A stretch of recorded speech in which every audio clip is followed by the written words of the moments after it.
Hello, हाँ जी दोस्तों, कैसे हो आप सभी। तो आज की हमारी क्लास नंबर 4 होने वाली है। ठीक है, इससे पहले हमारी क्लास 3 क्लास हो चुकी है। ये हमारी क्लास नंबर 4 है। ठीक है, तो इसमें ये हमारा चैप्टर ख़त्म हो जाएगा। ठीक है, यानी हमारी ये लास्ट क्लास है आपके पहले चैप्टर की, ऑर्गेनिक केमिस्ट्री, हेलो एल्केन और हेलो एरिन की। ये हमारी आज की आखिरी क्लास होने वाली है। ठीक है, तो कोशिश करना इसको पूरी क्लास को लेने की और अच्छे से नोट्स बनाना। ठीक है, चलिए मैं स्टार्ट करता हूँ। तो ये बात ध्यान रखना, जितने भी क्वेश्चन आएंगे आपकी इन्हीं क्लास से आएंगे।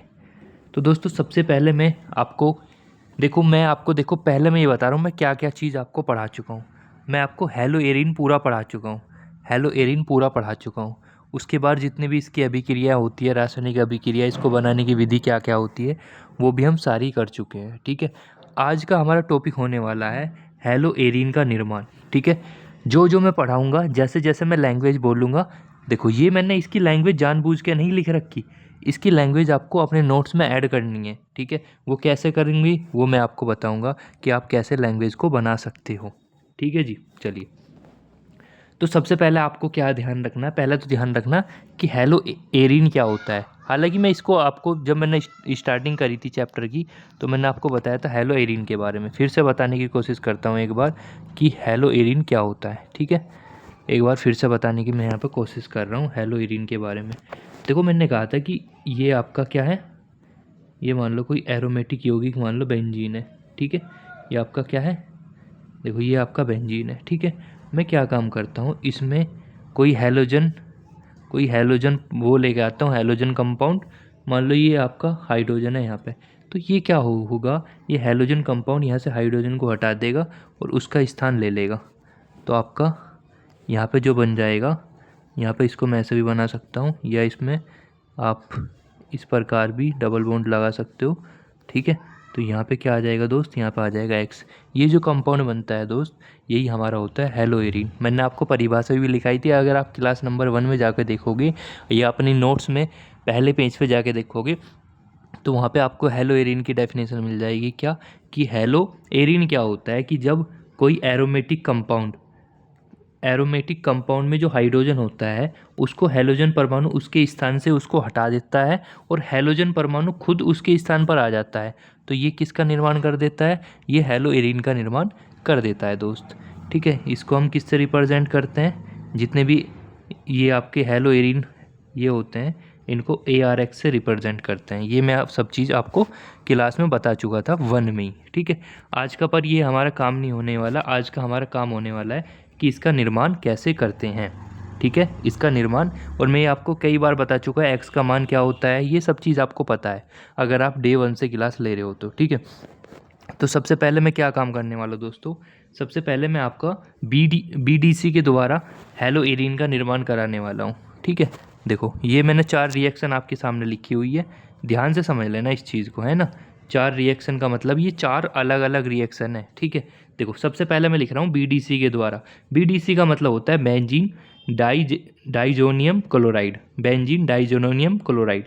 ठीक है, ये आपको ध्यान रखना, ये होता है BDC। हालांकि आपके सिलेबस में इसको बनाने की विधि नहीं है, इसलिए मैंने डायरेक्ट इसका फॉर्मूला ही लिख दिया। तो आपको ध्यान रखना है BDC का फॉर्मूला क्या होता है। देखो सबसे पहले बेंजीन वाली स्ट्रक्चर बनाओ, हाँ जी सर बना दी। बेंजीन वाली स्ट्रक्चर बनाने के बाद आप इसमें N2Cl लिख देना ऊपर की तरफ। तो ये आपका BDC का फॉर्मूला होता है। बस ये फॉर्मूला याद रखना है, क्योंकि इसके बनाने की विधि आपके सिलेबस में आएगी नहीं। अब मैं क्या काम करता हूँ, देखो पहले में मैं क्या काम करता हूँ, इसकी रिएक्शन HCl के साथ में करा रहा हूँ। मेरी बात को ध्यान से सुनते रहना, फिर मैं इसकी परिभाषा भी बना के दिखाऊंगा एक की, उसके बाद आपको सारी परिभाषा अपने आप बना बना के लिखनी है। तो मैं क्या काम करता हूँ, BDC की रिएक्शन HCl के साथ कराता हूँ Cu2Cl2 की उपस्थिति में। तो जैसे ही मैं रिएक्शन कराता हूँ दोस्त, यहाँ से जो आपका N2 था वो N2 बाहर निकल जाएगा, और यहाँ से क्या होगा, यहाँ से जो होगा ये HCl जो है, ये HCl भी बाहर निकल जाएगा। निकल गया जी, आ रही बात समझ में, ये HCl भी बाहर निकल जाएगा, और यहाँ पे ये ऊपर की तरफ Cl रह जाएगा। अगर मान लो मैं इसको चेंज करूँ, मैं Cl की जगह मैं Br भी तो ले सकता हूँ, क्योंकि X का मान Cl हो सकता है, Br हो सकता है, ये मैं आपको बता चुका हूँ। तो इसका मतलब यहाँ पे मैं HCl की जगह HBr भी ले सकता हूँ। यानी अगर मैं HCl की जगह HBr के साथ रिएक्शन कर रहा हूँ, और Cu2Cl2 की उपस्थिति में, तो यहाँ पे N2 निकल जाएगा, HCl निकल जाएगा और ऊपर की तरफ Br आ जाएगा दोस्त। ये बात समझ में आई बात या नहीं? ठीक है, आ रही बात समझ में? नहीं आ रही भाई? यहाँ से HCl ऐसे निकला, ये ऐसे करके ये वाला HCl निकला यहाँ पे बाहर, ये N2 जो था ये भी बाहर निकल गया, तो ये जो बचा ना यहाँ पे ये Cl बचा, ये यहाँ पे आके शिफ्ट हो जाएगा।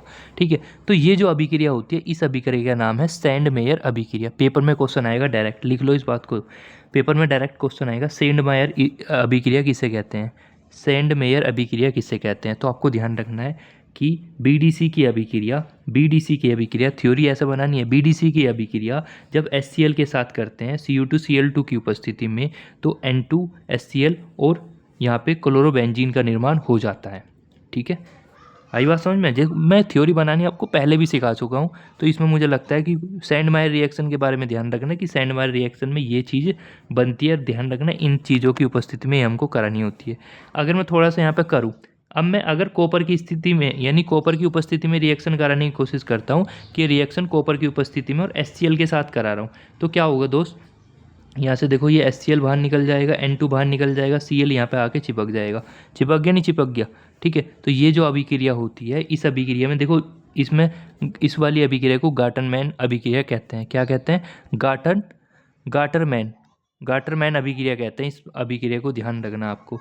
तो इसमें क्या होता है, इसमें जो आपका BDC है, इसकी अभिक्रिया कॉपर की उपस्थिति में HCl के साथ कराते हैं, तो यहाँ पे क्लोरोबेंजीन का निर्माण हो जाता है या ब्रोमोबेंजीन का निर्माण हो जाता है।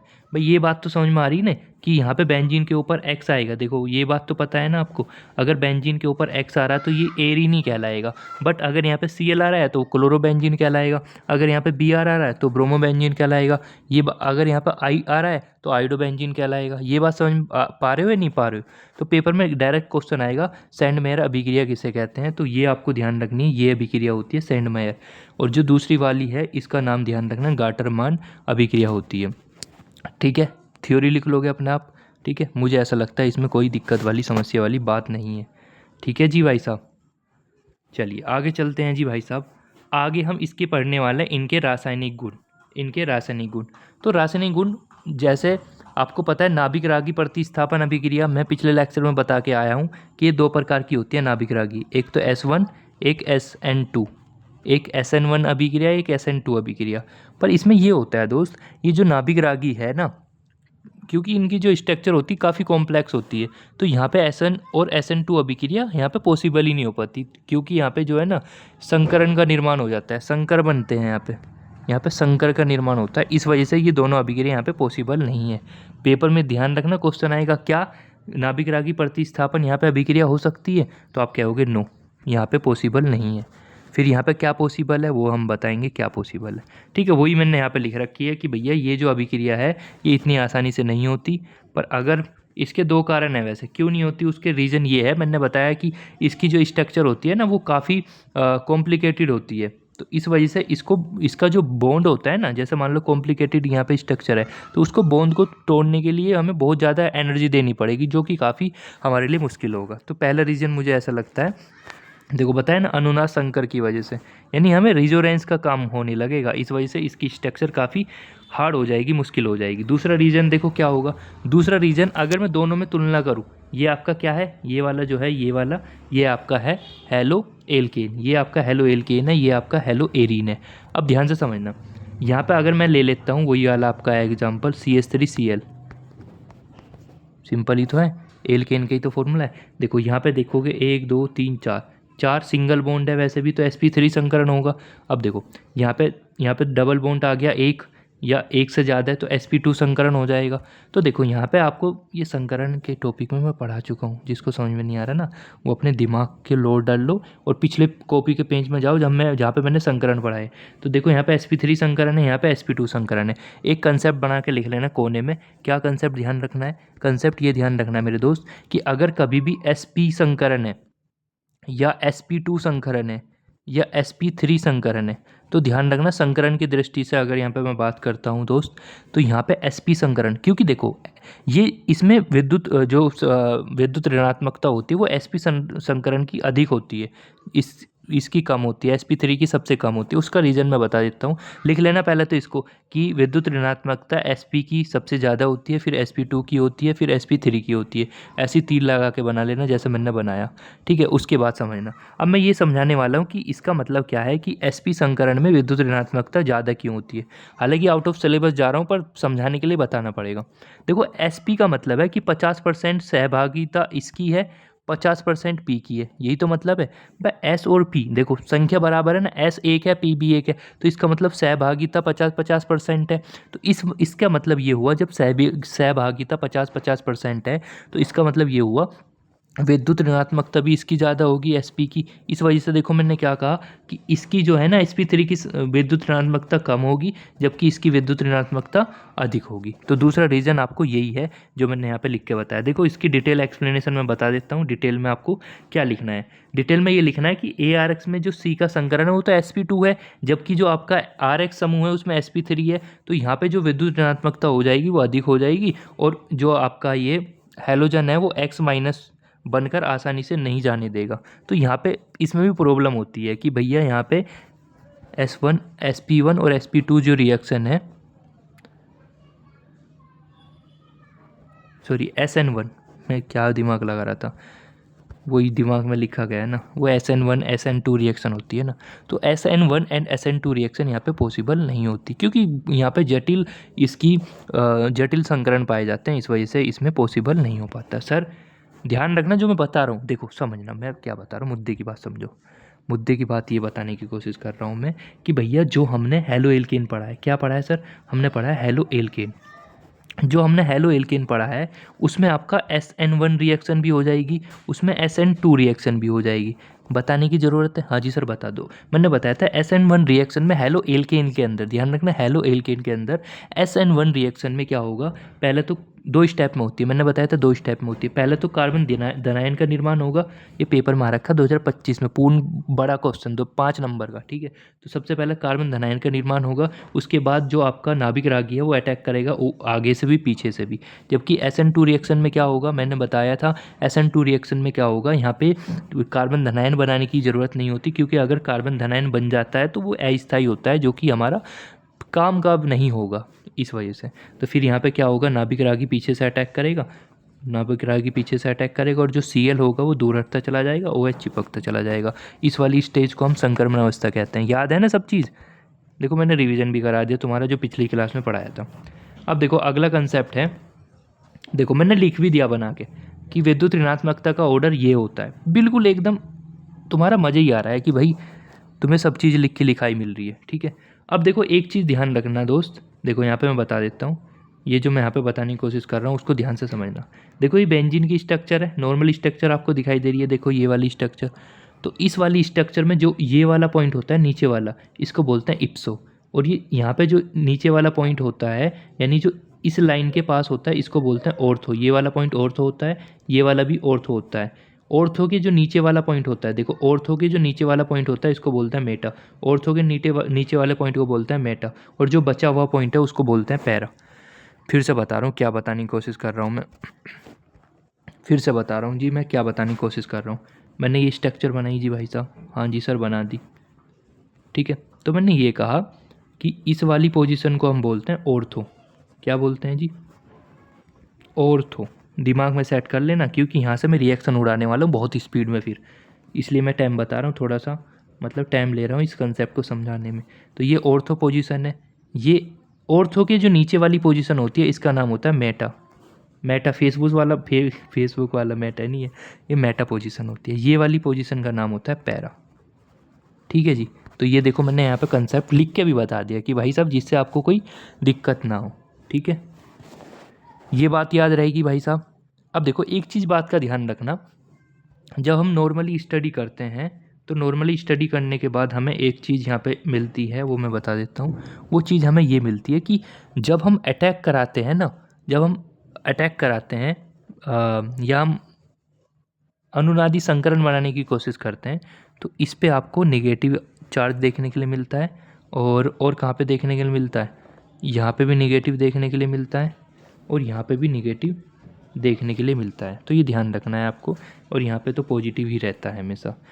तो हमेशा ध्यान रखना, अगर मैं बात यहाँ पे कंसेप्ट बना के लिख लेना इस बात को कि ऑर्थो पे नेगेटिव ये रहेगा और पैरा पे भी नेगेटिव रहेगा, ऑर्थो पे भी नेगेटिव रहेगा, जबकि ये वाली जो पोजीशन होती है इसमें पॉजिटिव रहता है।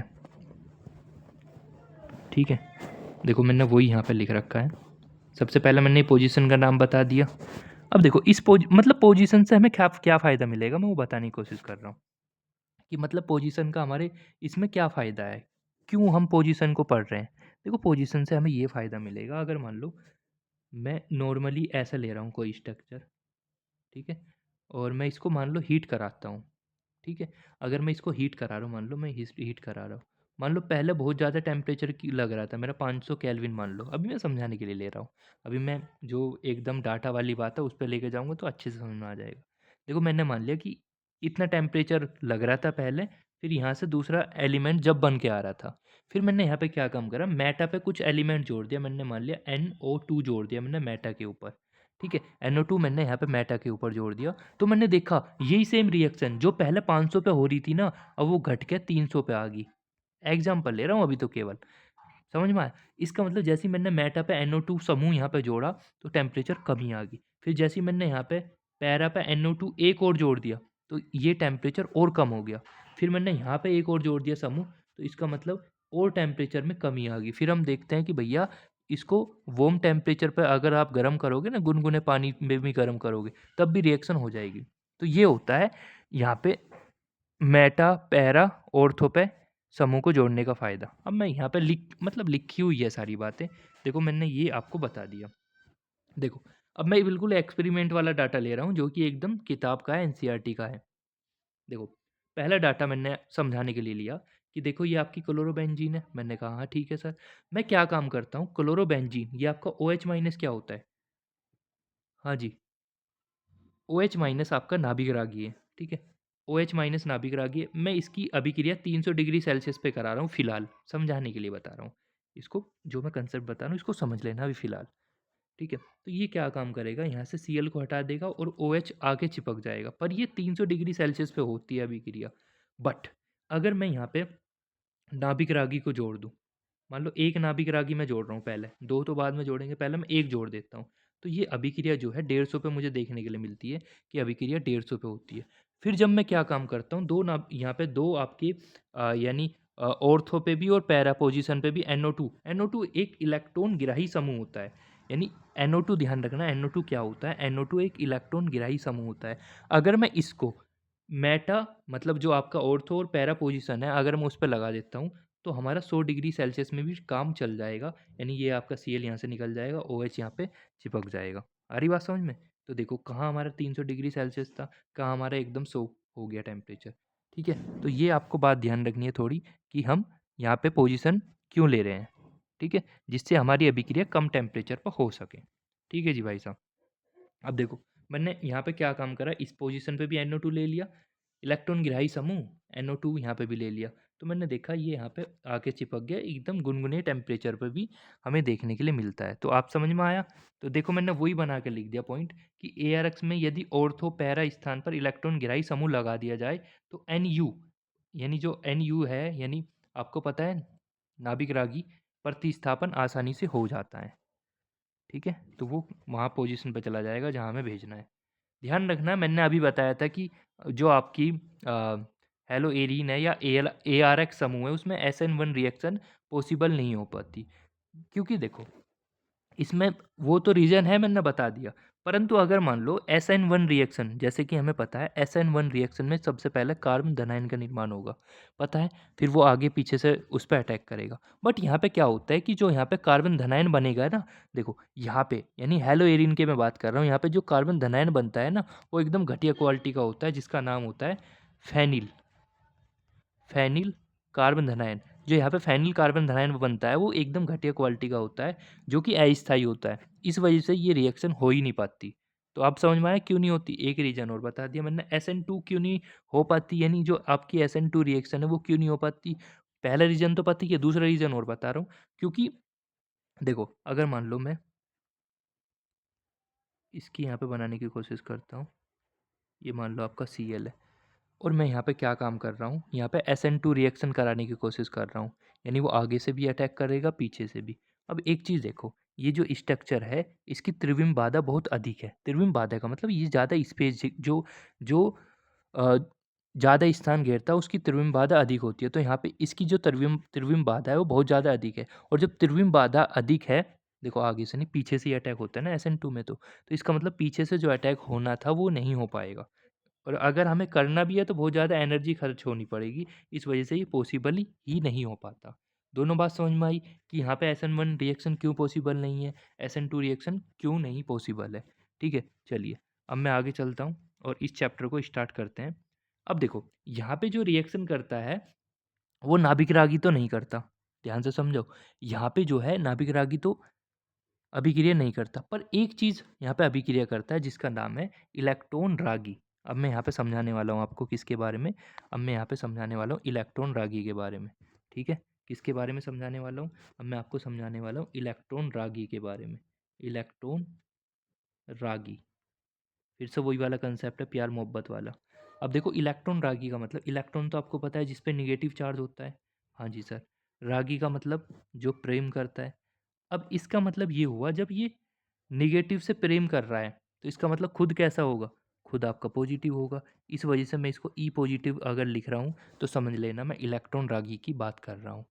ठीक है, इसके अंदर आपका Cl प्लस होगा, मतलब जितने भी होंगे ना, वो प्लस कैटेगरी के अंदर होंगे, जब भी वो इलेक्ट्रॉन रागी की कैटेगरी में आएंगे। फिर से सुनो मैं क्या बता रहा हूँ, दोबारा से बता रहा हूँ, एक बार फिर से दोबारा से बता रहा हूँ भाई साहब। इलेक्ट्रॉन का मतलब होता है निगेटिव, रागी का मतलब होता है प्रेम। यानी जो इलेक्ट्रॉन से प्रेम करता है वही इलेक्ट्रॉन रागी है। और इलेक्ट्रॉन यानी निगेटिव से प्रेम कौन करता है? पॉजिटिव। यानी इस वजह से जो इलेक्ट्रॉन रागी है, उसका प्रदर्शन यानी जो उसको प्रदर्शित करने का चिन्ह होता है, वो ई पॉजिटिव होता है। ठीक है भाई साहब, चलिए आगे चलते हैं। तो देखो, मैंने यही लिख दिया। अच्छा, ये नहीं लिखा अभी, चलो देखो। देखो यहाँ पे जो मैंने आपको दिखा रहा है, ये अनुनादी संरचना मैं यहाँ पे दिखाने की कोशिश कर रहा हूँ। इसको थोड़ा समझ लेना, ठीक है? अगर नहीं भी समझ में आए तो जो मैं यहाँ पे मुद्दे की बात बताऊँगा वो याद रख लेना। अगर समझ में आ गया तो ठीक है, वेल एंड गुड। अगर समझ में नहीं आता तो मैं कंसेप्ट बता दूंगा उसके ऊपर, देन आप उसको भी अगर याद रख लेते हो तो अभिक्रिया आपकी सारी हो जाएगी आराम से, कोई दिक्कत वाली बात नहीं है। देखो समझना, यहाँ पे जो Cl है, ये आपको पता है हैलोजन समूह है, क्योंकि हैलोजन समूह H का स्थान ले लेता है ना, जब भी तो वो हेलो एरिन कहलाता है। अब क्या होगा, ये जो आपका यहाँ पे, देखो इसको मैं थोड़ा जूम करता हूँ, तभी तुम्हें थोड़ा समझ में आ सकता है। देखो, अब यहाँ पे क्या होता है, ये वाला जो बॉन्ड है यहाँ शिफ्ट हो जाता है, ये वाला बॉन्ड यहाँ पे शिफ्ट हो जाता है। और जैसे ही यहाँ पे शिफ्ट हो जाता है तो यहाँ पे आ जाता है पॉजिटिव चार्ज, यहाँ पे पॉजिटिव चार्ज हो जाता है। जैसे ही यहाँ पे शिफ्ट हो जाता है तो यहाँ पे हो जाता है डबल बॉन्ड। अब देखो, जैसे यहाँ पे ये शिफ्ट होगा तो यहाँ पे निगेटिव आ जाएगा, फिर ये आगे जाके चलेगा, फिर ये आगे शिफ्ट हो जाएगा निगेटिव, फिर ये आगे चलेगा, तो इसका मतलब फिर यहाँ पे निगेटिव आ जाएगा। इस प्रकार जैसे ही आगे शिफ्ट होगा तो फिर यहाँ से डबल बॉन्ड हट हट के वो का वही आ जाएगा जो पहले था। इसका मतलब ये हुआ। अब हमें यहाँ पे क्या चीज़ समझनी है, हमें यहाँ पे ये बात समझनी है। क्या बात समझनी है गुरुजी? हमने देखा यहाँ पे निगेटिव आ रहा है, हमने देखा यहाँ पे निगेटिव आ रहा है, हमने देखा यहाँ पे निगेटिव आ रहा है, तो यहाँ से हमारा कंसेप्ट ये बन गया। हमारा कंसेप्ट क्या बन गया सर जी? हमारा कंसेप्ट यहाँ पे ये बन गया कि जी, कि यहाँ पे ऑर्थो पे निगेटिव आएगा, यहाँ पे पैरा पे निगेटिव आएगा, यहाँ पे ऑर्थो पे निगेटिव। पोजीशन इस वजह से मैंने पहले बताई आपको, ये ऑर्थो पोजीशन है ना? और ये वाली भी ऑर्थो पोजीशन है, ये आपकी पैरा पोजीशन है। इसका मतलब क्या हुआ? इलेक्ट्रॉन रागी का मतलब मैं अभी बता दिया आपको। इलेक्ट्रॉन रागी का मतलब होता है पॉजिटिव। यानी जितनी भी इलेक्ट्रॉन रागी की अभिक्रिया होगी, देखो समझना, जितने भी इलेक्ट्रॉन रागी की अभिक्रिया होंगी, यानी जितने भी पॉजिटिव वाले हिस्से होंगे, वो किस पे अटैक करेंगे बताओ? वो हमेशा अटैक करेंगे माइनस पे, माइनस पे, माइनस पे। तो इस बात को ध्यान रखना, यानी जो इलेक्ट्रॉन रागी होंगे वो माइनस पे अटैक करेंगे। इसका मतलब आपको ध्यान रखना है, हमेशा जितने भी मैं इलेक्ट्रॉन रागी की आपकी अभिक्रिया पढ़ाऊंगा, वो अटैक या तो यहाँ करेगा, या फिर यहाँ करेगा, या फिर यहाँ करेगा। समझ पा रहे हो? फील ले पा रहे हो? ये बात है मुद्दे की बात। इसी को मैं कंसेप्ट बना के लिख दूंगा कि भाई क्या होता है। देखो, हेलो हेलो एरिन के अनुसार, देखो मैं इसको थोड़ा वो कर लेता हूँ। देखो, हेलो एरीन के अनुसार जो हम संकरण में देखते हैं, वो हम देखते हैं ऑर्थो और पैरा पोजीशन पे पार्श्व ऋणात्मक आ जाता है। इसका मतलब ये हुआ जो भी इलेक्ट्रॉन रागी होगा, जो भी हम यहाँ पे अभिक्रिया कराएंगे ना इलेक्ट्रॉन रागी की, वो हमेशा ऑर्थो और पैरा पोजीशन पे आके चिपकेगा, क्योंकि निगेटिव है, निगेटिव के पास ही तो आएगा पॉजिटिव। ठीक है जी भाई साहब। चलिए, चलो अब मैं यहाँ पे जितनी भी आपकी इलेक्ट्रॉन रागी की अभिक्रिया, उसमें से पहली अभिक्रिया ले रहा हूँ, हैलोजिनीकरण। हैलोजिनीकरण का मतलब होता है Cl2 से अभिक्रिया। तो मैं Cl2 को ऐसे भी तो लिख सकता हूँ C और Cl करके। अब यहाँ से जैसे ये बॉन्ड ब्रेक होगा तो इसके ऊपर आ जाएगा क्या, इसके ऊपर आपका आ जाएगा पॉजिटिव, इसके ऊपर आ जाएगा निगेटिव। ये बात समझ रहे हो? अगर नहीं समझ रहे हो तो मैं एक चीज़ बता रहा हूँ। जैसे मान लो यहाँ पे कुछ लिखा हुआ है, मैंने यहाँ लिख दिया P और P, और यहाँ पे इस प्रकार है। तो यहाँ पे अगर मैं ये इस प्रकार तीर चला रहा हूँ तो इसका मतलब समझ लेना, इसका मतलब ये पिछले वाला तो पॉजिटिव है, अगले वाला है निगेटिव। ये बात ध्यान रखना हमेशा। तो इस वजह से यहाँ पे देखो Cl2 से हम ही रिएक्शन करेंगे, पर मैं Cl2 को Cl करके लिख लूँगा। फिर जैसे ये होगा तो ये पॉजिटिव हो जाएगा, दूसरे वाला निगेटिव होगा। और आपको पता है कहाँ कहाँ अटैक होगा, अटैक यहाँ हो सकता है या फिर यहाँ हो सकता है, तो अटैक करा दो बस। ठीक है, और ध्यान रखना इसमें जो है सुक्स AlCl3 की उपस्थिति में यह अभिक्रिया कराते हैं।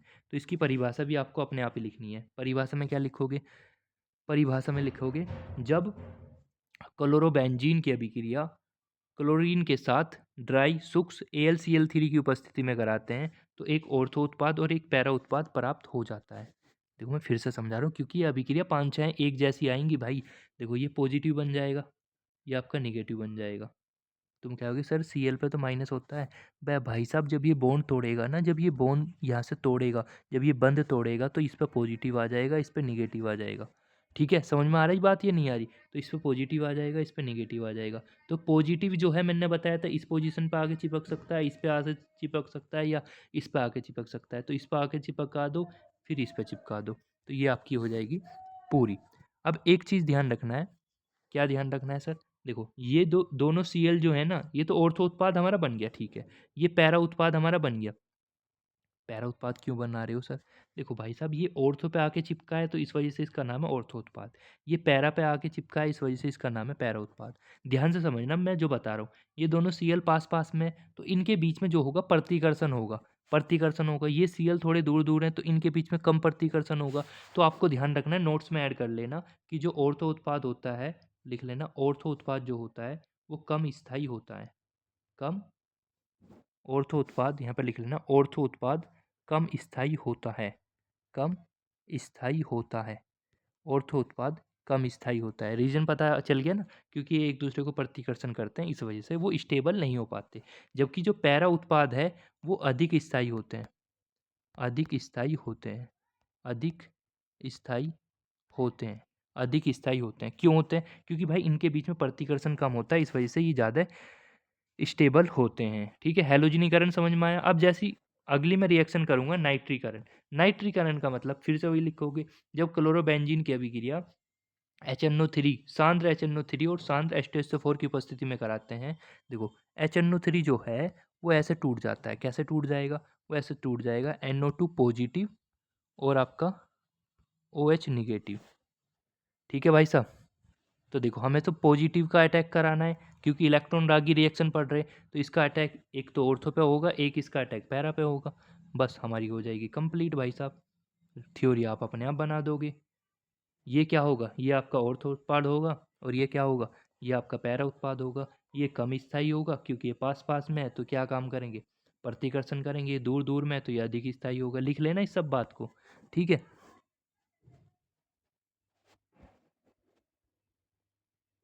चलिए अगली रिएक्शन है सल्फोनीकरण। सल्फोनीकरण का मतलब है कि H2SO4 के साथ में रिएक्शन कर दो। तो लिखेंगे क्लोरोबेंजीन की अभिक्रिया सांद्र H2SO4 के साथ करते हैं। तो देखो H2SO4 का मतलब क्या होता है? H2SO4 का मतलब होता है SO3 पॉजिटिव, SO3H पॉजिटिव, जो कि जो बचा है, क्या बचा? OH बचा, वो हो जाएगा निगेटिव। तो हमें तो पॉजिटिव का अटैक कराना है। कहाँ पे करेंगे?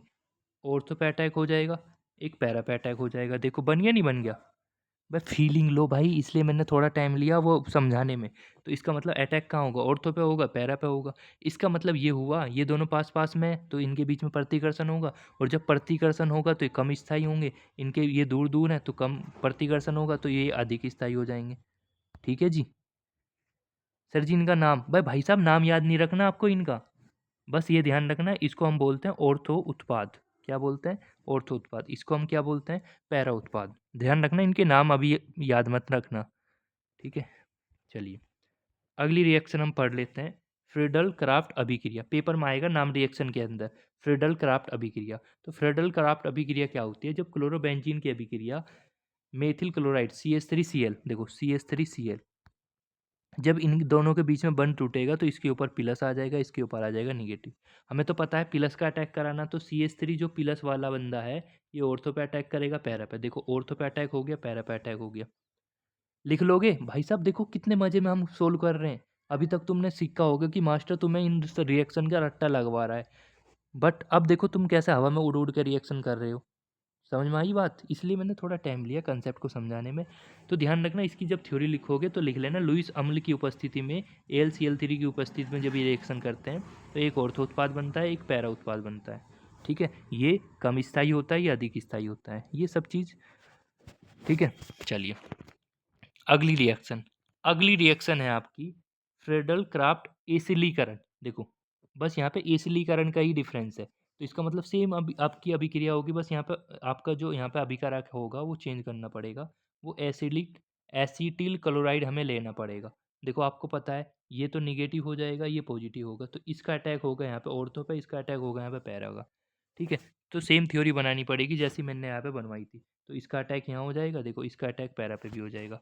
तो ये क्या होगा? कम स्थायी होगा या अधिक स्थायी होगा? क्यों होगा सर? क्योंकि ये पास-पास में है तो प्रतिकर्षण करेंगे, प्रतिकर्षण करेंगे तो कम स्थायी होगा। ये दूर-दूर में है तो कम प्रतिकर्षण होगा, तो इस वजह से इसकी स्टेबिलिटी अधिक होगी। ठीक है सर जी? चलो, आगे चलते हैं धातुओं से क्रिया। यानी जो अब जब ये धातुओं के साथ में क्रिया करते हैं, तो देखो धातुओं में अगर मैं यहाँ पे सोडियम ले लेता हूँ, क्या ले लेते हो सर? मैं यहाँ पे धातुओं में पहले ले रहा हूँ सोडियम। अब मैं यहाँ पे पहली अभिक्रिया पढ़ा रहा हूँ जिसका नाम है वुटर्स वुटर्स फिटिंग अभिक्रिया। मैं कह रहा हूँ नेम रिएक्शन में अगर कुछ आएगा तो यहाँ से ही आएगा भाई, यही पेपर में आएगा, बस यही याद कर लो। ठीक है? सोडियम से अभिक्रिया मैं करा रहा हूँ वुड्स फिटिंग अभिक्रिया। देखो, ये मैंने ले लिया क्लोरोबेंजीन। ध्यान से समझना, पेपर में आएगा वुड्स फिटिंग अभिक्रिया किसे कहते हैं, तो आपको लिखना है जब क्लोरोबेंजीन की अभिक्रिया, ये क्या होता है बताओ? CH3Cl क्या होता है? Methyl chloride. क्या होता है? मेथिल क्लोराइड, पता है ना? मेथिल क्लोराइड लिख लेना, ये होता है मेथिल क्लोराइड। यानी क्लोरोबेंजीन की अभिक्रिया मेथिल क्लोराइड व सोडियम के साथ सूक्ष्म ईथर की उपस्थिति में कराते हैं तो टोल्यूइन प्राप्त होता है और NaCl बाहर निकल जाता है। ठीक है? ये बात समझ में आ रही है नहीं? अब ये रिएक्शन कैसे हुई मैं समझा देता हूँ। मैंने यहाँ पे क्लोरोबेंजीन को लुटा दिया। लुटाया क्यों सर? लुटाने का रीज़न ये था कि जिससे हमारा NaCl देखो एक ही बार में हम बाहर निकाल सकें। देखो हमें पता चल गया ना NaCl बाहर निकल रहा है, वो NaCl निकल गया। अब जो हमें यहाँ पे बचा उसको यहाँ पे चिपका दो, बस बात खत्म। लैंग्वेज अपने आप बना सकते हो, तुम होशियार हो गए अब। दूसरी रिएक्शन पढ़ा रहा हूँ फिटिंग अभिक्रिया। फिटिंग रिएक्शन में देखो दोनों में डिफरेंट क्या है, जो मैंने ऊपर पढ़ाई और इसमें दोनों में डिफरेंस ये है कि भैया होगी तो रिएक्शन सोडियम के साथ ही और सूक्ष्म ईथर की उपस्थिति में भी होगी, बट यहाँ पे क्लोरो बेंजीन दोनों तरफ आएगा। वहाँ पे क्या आ रहा था? Methyl chloride. बट यहाँ पे दोनों तरफ क्लोरो बेंजीन आएगा। तो जैसे ही हम इसकी रिएक्शन करेंगे तो देखो भाई साहब क्या होगा। देखो जैसे ही हम इसकी रिएक्शन करेंगे तो NaCl तो बाहर निकल जाएगा। हाँ जी सर। देखो ये दोनों को आपस में चिपका देना, तो इसको बोलते हैं डाइफेनिल। क्या बोलते हैं? डाइफेनिल। बात समझो ना भाई साहब, ये दोनों तो निकल चुका है, तो इसको बाहर निकाल दो NaCl को। ये बचा डिब्बा और ये डिब्बा बचा, इन दोनों डिब्बे को चिपका दो, तो क्या बचा? डाइफेनिल बचा जी भाई साहब, इसका नाम होता है डाइफेनिल। ठीक है जी भाई साहब, आगे रिएक्शन पढ़ते हैं।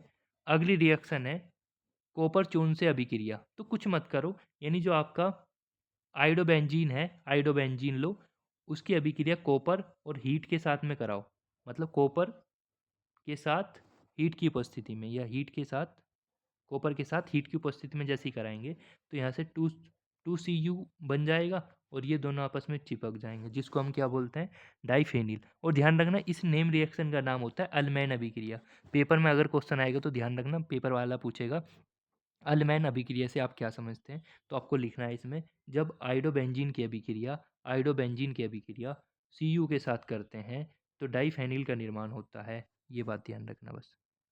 ठीक है, चलिए आगे चलते हैं। अगली अभिक्रिया है क्लोरल से अभिक्रिया। क्लोरल, ये जो हमारा ये फॉर्मूला होता है दोस्त, ये होता है क्लोरल का फॉर्मूला। किसका फॉर्मूला होता है सर? ये होता है क्लोरल का फॉर्मूला। अब यहाँ पे क्या होता है दोस्त, यहाँ पे ये होता है, देखो इसको लिख लेना, ये इंपॉर्टेंट है क्योंकि ये डीडीटी का निर्माण करेगा, इस वजह से इंपॉर्टेंट है। देखो ये फॉर्मूला होता है क्लोरल का।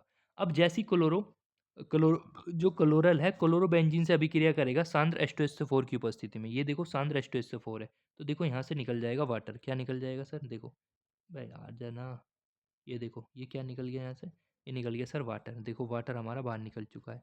बस अब क्या काम करना है, बस जो निकलना था निकल गया। अब इसको यहाँ पे चिपका दो बीच में, यानी इन दोनों को साथ में जोड़ दो। तो देखो मैंने वही तो करा। देखो यहाँ पे CCl3 है, तो मैंने 3 Cl को खोल के लिख दिया। यहाँ पे H बचा हुआ तो उसको मैंने नीचे लिख लिया, और ऐसा का ऐसे ही बना दिया। यही आपका फॉर्मूला होता है दोस्तों, किसका? यही आपका DDT का फॉर्मूला होता है। किसका फॉर्मूला होता है दोस्त? यही आपका DDT का फॉर्मूला होता है, जिसका नाम क्या होता है? देखो यहाँ पे आपको 3 ये दिखाई दे रहे हैं, यहाँ पे 2 आपको क्लोरो दिखाई दे रहे हैं, तो इसका नाम हो जाएगा डाई क्लोरो। देखो Cl हो जाएगा ना क्लोरो, तो डाई क्लोरो डाईफेनिल। देखो यहाँ पे ये स्ट्रक्चर 2 बार आ रही, तो डाईफेनिल। अब देखो यहाँ पे 3 बार आ रही, तो ट्राई क्लोरो एथेन। एथेन क्यों? क्योंकि C 2 बार आ रहा, मेथ एथ हो जाएगा।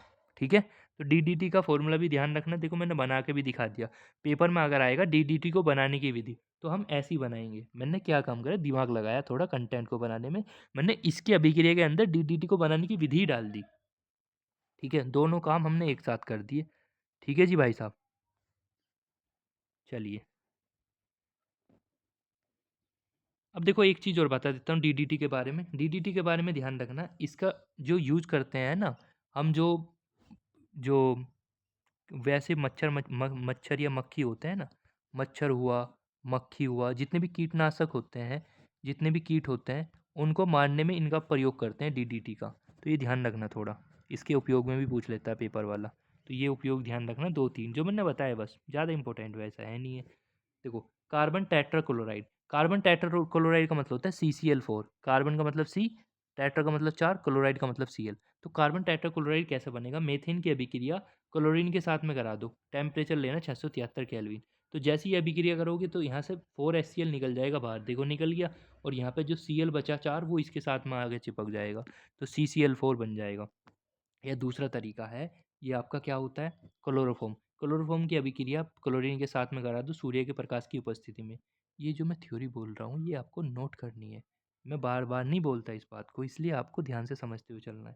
ये क्लोरोफॉर्म में इसका क्लोरीनीकरण करा हमने सूर्य के प्रकाश की उपस्थिति में, तो दोस्त क्या हो जाएगा, यहाँ से HCl तो निकल जाएगा बाहर, ये H और Cl निकल गया बाहर, जो बचा वो चिपका दो, CCl4 आपका बच जाएगा।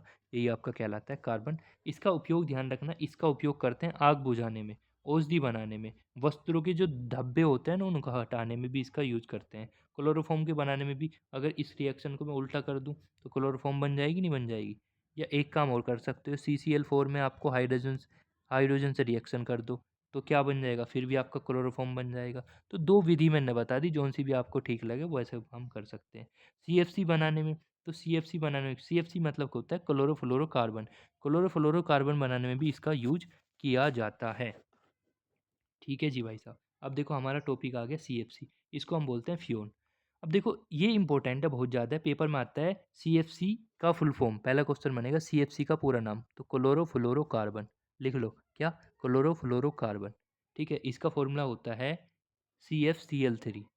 CFCl ये बनता कैसे है? देखो ये कार्बन टेट्राक्लोराइड है, इसकी अभिक्रिया HF के साथ करा दी SbCl5 की उपस्थिति में। जैसे ये रिएक्शन आप करोगे तो यहाँ से निकल जाएगा आपका HCl, बाहर निकल गया, और ये F आके आ जाएगा यहाँ पे, तो CFCl3 बन जाएगा। इसका उपयोग कहाँ कहाँ करते हैं हम?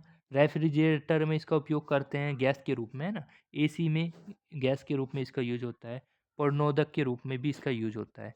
अब इससे प्रॉब्लम क्या आ रही है लोगों को, ये मैं समझा देता हूँ प्रॉब्लम क्या आ रही है। देखो दोस्तों की स्पीड में पढ़ना पड़ेगा भाई साहब, अगर मेरे साथ पढ़ोगे तो दोस्तों की स्पीड रखनी पड़ेगी तुम्हें। नोट तो कर ही लोगे मुझे पता है तुम।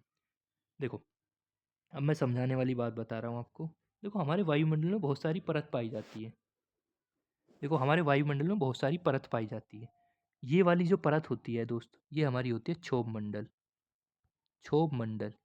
ये वाली जो परत होती है, ये वाली परत होती है समताप मंडल। क्या होती है? समताप मंडल। समताप मंडल। ठीक है। ये वाली जो होती है, ये होती है आयनन मंडल। आयनन मंडल। अभी बस इतना ही ध्यान रखना। ऊपर भी होती है जिसको हम बाह्य परत कहते हैं। इतनी बात समझ में आ गई भाई? इसको ले लेते हैं, ठीक है।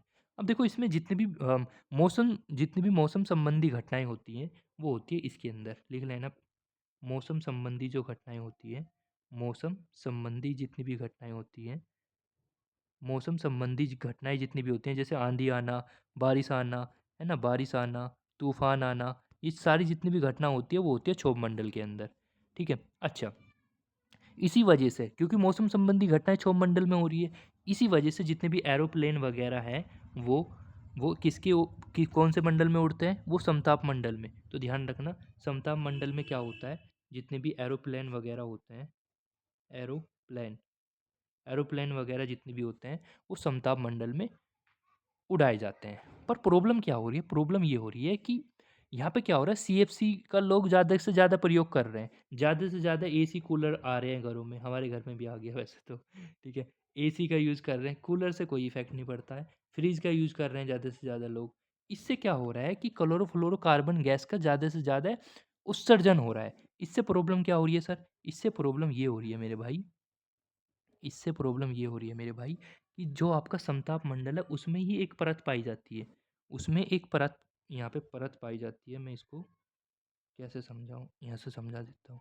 देखो, एक सेकंड। यहाँ पे जो है लगातार यहाँ पे एक परत पाई जाती है जिसका नाम होता है ओजोन परत। इसका नाम ध्यान रखना। ये कौन सी परत है? ये आपकी है ओजोन परत। इस परत का नाम है सर जी ओजोन परत। अब आपको पता है ऊपर की तरफ कौन है? देखो, भगवा कलर ले लेते हैं एक बार। ठीक है जी भाई साहब। देखो ये आपको पता है यहाँ पे सूरज है। ठीक है। ये क्या है? ये आपका सन है। SUN। ये है आपका सन। अब सन की जो पराबैंगनी किरण आ रही है, जो भी सन की पराबैंगनी किरण आ रही है, जो भी सर की नहीं, सन की, जो सन की पराबैंगनी किरण आ रही है, जो सन की पराबैंगनी किरण आ रही है, उसमें जो है, वो जो है, क्योंकि लगातार क्षरण हो रहा है ओजोन लेयर का, लगातार क्या हो रहा है? ओजोन लेयर का लगातार क्षरण हो रहा है दोस्त। अब जब ओजोन लेयर का लगातार क्षरण हो रहा है, तो क्षरण से क्या हो रहा है, जो हमारी सूरज से पराबैंगनी किरण आ रही है वो लगातार इसमें से निकल निकल कर आ रही है। इस प्रकार नीचे की तरफ है आपकी पृथ्वी। ये है आपकी पृथ्वी। ठीक है। ये आपकी पृथ्वी। अब पृथ्वी पर रहते हैं लोग। तुम रहते हो, है ना, मास्टर जी भी रहते हैं, बहुत सारे लोग रहते हैं। इसका मतलब जैसे यहाँ पे ये पराबैंगनी किरण सूरज से निकलती हुई, यानी ओजोन लेयर से निकलती हुई आ रही है, तो यहाँ पे लोगों के ऊपर सूरज की लाइट पड़ेगी, सिंपल सी बात है। और जैसी सूरज की लाइट लोगों के ऊपर पड़ेगी, इससे भाई लोगों को स्किन का कैंसर हो जाएगा, बहुत सारी स्किन संबंधी प्रॉब्लम होनी शुरू हो जाएगी। ठीक है। इसलिए हमारा जीवन का उद्देश्य यही है कि ओजोन परत का कम से कम क्षरण करना। इस वजह से 1995 के आसपास इसके ऊपर एक समझौता हुआ। उस समझौते में ये बात रखी गई कि भैया जितना भी क्षरण हो रहा है उसको कम करना है। इस वजह से जो आजकल जो एसी एंड उसमें जो फ्रिज में है ना, उसमें क्या काम करा इन्होंने, सीएफसी जो गैस भरी जा रही थी उसकी मात्रा में कमी कर दी। आ रही बात समझ में? ये बात ध्यान से समझना, जिससे वो ज़्यादा हानिकारक ना हो हमारे वायुमंडल के लिए। हमारी जितनी भी परत हैं, ओजोन परत जो है, उसके लिए ज़्यादा हानिकारक ना हो। ठीक है। तो ये बात ध्यान रखना, थोड़ी सी इम्पोर्टेंट सी बात थी, मैंने आपको एक्स्ट्रा में बता दी। ठीक है भाई साहब। चलो जी, चलिए। अब मैं बात कर रहा हूँ समतल ध्रुवित प्रकाश। ध्यान से समझना। अब ये भी मुझे लगता है ये भी डायग्राम से पढ़ाना पड़ेगा तुम्हें। देखो समतल ध्रुवित का मतलब क्या होता है। देखो, ये मान लो कोई लाइट है जो कि सभी दिशाओं में इस प्रकार फैल रही है। मान लो ये अध्रुवित प्रकाश है। अध्रुवित प्रकाश है। जैसे ही मैं इसको निकोल प्रिज्म में से होकर गुजारता हूँ, मान लो ये निकोल प्रिज्म है, ये आपका निकोल प्रिज्म है। जैसे ही मैंने इसको इसमें से गुजारा, तो मैं देखता हूँ कि ये समतल ध्रुवित हो जाता है प्रकाश। ये मैं आपको फिजिक्स के अंदर भी पढ़ाऊँगा, टेंशन मत लेना, ठीक है? तो इसका मतलब ये हुआ, जैसे ही अध्रुवित प्रकाश को हम निकोल प्रिज्म, ये होता है निकोल प्रिज्म। जैसे ही अध्रुवित प्रकाश को हम निकोल प्रिज्म से गुजारते हैं, तो ये क्या हो जाता है, समतल ध्रुवित हो जाता है प्रकाश। समतल ध्रुवित हो जाता है। ध्रुवित, ये प्रकाश जो हो जाता है, ये समतल ध्रुवित हो जाता है, ठीक है?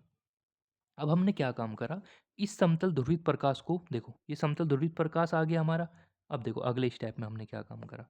अगले स्टेप में दोस्त मैंने क्या काम करा, ये जो समतल ध्रुवित प्रकाश था, ये जो मैंने समतल ध्रुवित प्रकाश लिया है, ये जो मैंने समतल ध्रुवित प्रकाश लिया है, मान लो मैंने यहाँ पे विलयन रख दिया एक, ये कोई विलयन है, मैंने इसमें से गुजारने की कोशिश करी, ये विलयन 1 है, ये विलयन, ये मान लो विलयन है 1, ठीक है? डायग्राम मत बनाना इसका, मैं समझाने के लिए बना रहा हूँ, ठीक है?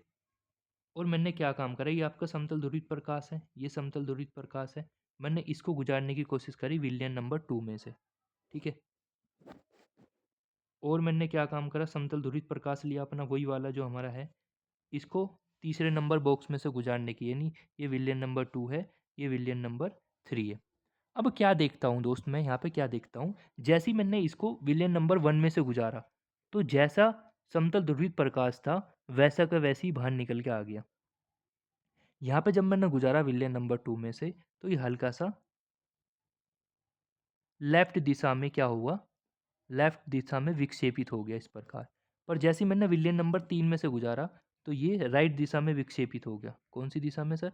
राइट दिशा में विक्षेपित हो गया, राइट दिशा में विक्षेपित हो गया। अब इससे मुद्दे की बात बता रहा हूँ, मुद्दे की बात क्या है, ठीक है? मुद्दे की बात गुरुजी ये है कि हमें इसका मतलब ये समझ में आया कि यहाँ पे तो कुछ इफेक्ट देखने के लिए नहीं मिला। इसका मतलब ये जो हमारा प्रकाश होगा, यानी जो हमारा ये विलयन होगा, ये किस प्रकार की कैटेगरी का होगा? नॉन एक्टिव के अंदर आएगा ये। इसका मतलब ये अक्रिय के अंदर आएगा, अक्रिय। मतलब ये जब कुछ काम का ही नहीं है तो अक्रिय कहलाएगा। और ये दोनों सक्रियता विलयन के अंदर आएंगे। इसका मतलब ये दोनों सक्रिय है ना, तो ये सक्रियता के अंदर आएंगे, ठीक है? ये दोनों किसके अंदर आएंगे? सक्रियता के अंदर आएंगे। अब मैं एक चीज़ और बता रहा हूँ, उसको भी समझ लेना। अब जिस एंगल से घूमे, जैसे मान लो लाइन तो इस प्रकार थी सीधी, अब कुछ एंगल से घूम गए ना, इस वजह से इसको हम क्या बोलते हैं? घूर्णन कोण कहते हैं। ये जो एंगल यहाँ पे बना है, उसी एंगल को घूर्णन कोण कहते हैं। आई बात समझ में? मुद्दे की बात है, समझ में आनी चाहिए। अब देखो मैं इसकी थ्योरी आपको दिखा देता हूँ, थ्योरी किस प्रकार आपको बनानी है। देखो सबसे पहले समतल ध्रुवित प्रकाश क्या होता है? वह प्रकाश जो एक ही तल में कंपन करता है तथा समतल ध्रुवित होकर प्रकाश कहलाता है, और ये इस प्रकार कंपन करता है, ठीक है? ये मैंने आपको बता ही दिया। फिर आप मैंने बताया प्रकाशिक सक्रियता।